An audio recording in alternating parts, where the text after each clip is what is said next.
Hello दोस्तों, आइए आपके बीच एक और नई कहानी लेकर आए हैं। एक बहुत ही अच्छी मोरल स्टोरी। तो दोस्तों, कहानी का शीर्षक है सोने चांदी का बेडरूम। तो चलिए दोस्तों, हम कहानी की तरफ चलते हैं। किसी समय की बात है, एक छोटे से गांव में एक बहुत ही समृद्ध राजा रहते थे। उनका नाम राजा शिवराज था।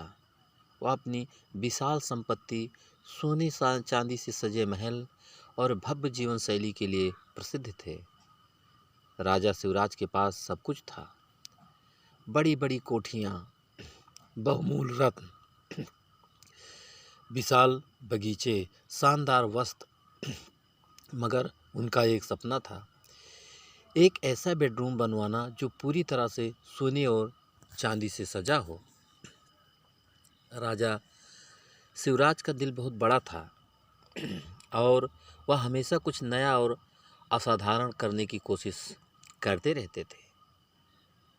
वह जानते थे कि उनके पास जो कुछ भी है वह सब कुछ उसका नहीं है, बल्कि लोगों की मेहनत और भगवान की आशीर्वाद का परिणाम है। फिर भी उनका सपना था कि वह अपनी संतान के लिए ऐसा बेडरूम बनवाएं जो दुनिया में सबसे शानदार हो। राजा ने अपने महल के सबसे बड़े और सबसे खूबसूरत कमरे को चुनाव किया।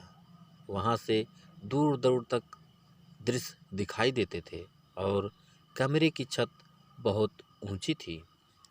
राजा ने इसे सजाने के लिए कई कारीगरों को बुलाया। उन्होंने सोने और चांदी की नक्काशी करने के लिए प्रसिद्ध कारीगरों से काम कराया। कई महीनों तक काम चलता रहा और कमरे में एक एक करके सोने और चांदी की मूर्तियाँ, दीवारों पर सुंदर चित्रकारी और मखमली कालीन बिछाए गए। जब बेडरूम तैयार हो गया तो वह सचमुच अद्भुत था। कमरे की दीवारों पर सोने की परत चढ़ाई गई थी और प्रत्येक कोने में चांदी की झूमरें लटक रही थी। बेड की चादरें सोने की कढ़ाई से सजी हुई थी और पलंग का फ्रेम पूरी तरह से चांदी का था। कमरे में रखे गए सोने के मेज, चांदी के बर्तन और बेशकीमती गहनों से सजा वातावरण बहुत ही शानदार लग रहा था। जब भी सूर्य की किरणें कमरे में प्रवेश करती तो हर एक चीज़ की चमक आंखों को चकाचौंध कर देती थी। राजा शिवराज ने इस कमरे को सोने चांदी का बेडरूम नाम दिया। वह रोज शाम को उस कमरे में बैठकर अपनी राजकुमारी से बातें करते थे।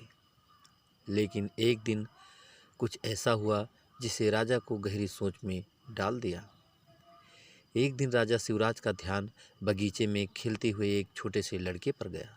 वह लड़का साधारण कपड़े पहने हुए था, लेकिन उसकी आंखों में एक अजीब सी चमक थी। वह बगीचे में खेलते हुए राजा के पास आया और बोला, महाराज, मुझे एक सवाल पूछने का हक है। राजा ने हंसते हुए कहा, बिल्कुल बेटा, तुम क्या पूछना चाहते हो? लड़के ने सवाल पूछा, महाराज, आपका सोने चांदी का बेडरूम कितना सुंदर है, लेकिन क्या आपने कभी सोचा है कि इस कमरे में सभी चीज़ें इतनी शानदार हैं, तो क्या आपका दिल भी उतना ही शानदार है? क्या आपकी आत्मा इस चमक के बराबर हो सकती है? राजा चौंक गए। यह साधारण सा सवाल उनके दिल में गहरी गूंज छोड़ गया। वह रात भर सोने चांदी के कमरे में बैठे रहे और सोचते रहे। अगले दिन राजा ने अपने पुरोहित को बुलाया और उनसे पूछा, क्या सचमुच मेरा दिल और आत्मा इस चमक से भरे हुए है जैसा मेरे सोने चांदी का बेडरूम है? पुरोहित ने जवाब दिया, महाराज, यह चमक और आभूषण केवल भौतिक है। असली धन वह है जिसका दिल और आत्मा शुद्ध हो। जिसका दिल भगवान में बसा हो, वही असली रत्न होते हैं। राजा की आंखों में आंसू आ गए। उन्होंने सोचा कि उन्होंने अपने जीवन में बाहरी सुंदरता पर बहुत ध्यान दिया, लेकिन आत्मा की शुद्धता पर कम ध्यान दिया। अगले दिन उन्होंने सोने चांदी के उस बेडरूम को खाली करा दिया और वहाँ एक साधारण पलंग रखा। उन्होंने तय किया कि वह अपनी संपत्ति का एक हिस्सा गरीबों और ज़रूरतमंदों को देंगे और अपने जीवन को सेवा और दया में व्यतीत करेंगे। समय के साथ राजा शिवराज का नाम पूरे राज्य में दयालु और सत्यवादी राजा के रूप में फैल गया। उनके सोने चांदी के बेडरूम की जगह अब एक साधारण कमरे में बदल चुका था, लेकिन वह सच्चे सुख और शांति के प्रतीक बन चुके थे।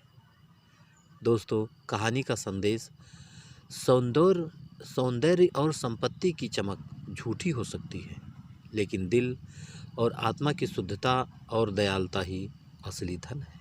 तो दोस्तों, ये कहानी आपको कैसी लगी कमेंट करके हमें ज़रूर बताइएगा और दोस्तों एक लाइक ज़रूर कर दीजिएगा, क्योंकि आपके लाइक से ही हमें मोटिवेशन मिलता है। और दोस्तों, अगर अभी तक आपने हमारे चैनल को सब्सक्राइब नहीं किया है तो प्लीज़ जल्दी से आप हमारे चैनल को सब्सक्राइब कर लीजिए, जिसे इसी तरह अच्छी और प्यारी कहानियाँ आप लोगों के बीच पहुंचाता रहूं और आप लोग कहानियों का आनंद उठाते रहें।